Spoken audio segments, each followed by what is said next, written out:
The Beautiful Suit by H.G. Wells. There was once a little man whose mother made him a beautiful suit of clothes. It was green and gold, and woven so that I cannot describe how delicate and fine it was, and there was a tie of orange fluffiness that tied up under his chin, and the buttons in their newness shone like stars. He was proud and pleased by his suit beyond measure, and stood before the long looking-glass when first he put it on, so astonished and delighted with it that he could hardly turn himself away. He wanted to wear it everywhere and show it to all sorts of people. He thought over all the places he had ever visited, and all the scenes he had ever heard described, and tried to imagine what the feel of it would be if he were to go now to those scenes and places wearing his shining suit.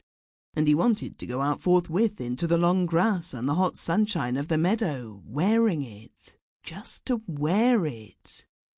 But his mother told him no. She told him he must take great care of his suit, for never would he have another nearly so fine. He must save it, and only wear it on rare and great occasions. It was his wedding suit, she said, and she took the buttons and twisted them up with tissue paper, for fear their bright newness should be tarnished, and she tacked little guards over the cuffs and elbows, and wherever the suit was most likely to come to harm.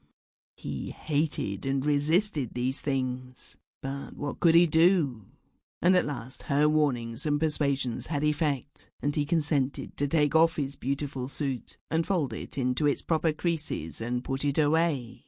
It was almost as though he gave it up again, but he was always thinking of wearing it, and of the supreme occasions when some day it might be worn without the guards, without the tissue paper on the buttons, utterly and delightfully, never caring, beautiful beyond measure. One night, when he was dreaming of it after his habit, he dreamt he took the tissue paper from one of the buttons, and found its brightness a little faded, and that distressed him mightily in his dream. He polished the poor faded button and polished it, and if anything it grew duller. He woke up and lay awake, thinking of the brightness slightly dulled, and wondering how he would feel if perhaps when the great occasions, whenever it might be, should arrive, one button should chance to be ever so little short of its first glittering freshness, and for days and days that thought remained with him. Sample complete. Ready to continue?